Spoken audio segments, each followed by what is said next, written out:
পাগলা গাঁজা খেয়েছিস? কত টাকা খেয়েছিস রে?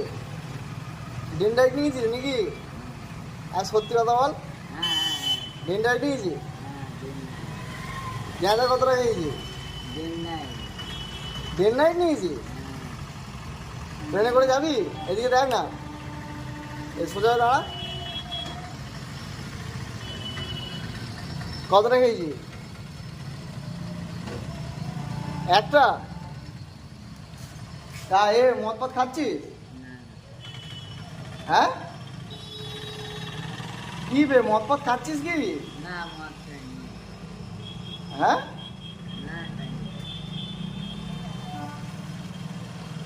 এই মদ পথ খাসনি? তাহলে ডিম ডাইট নিয়েছিস?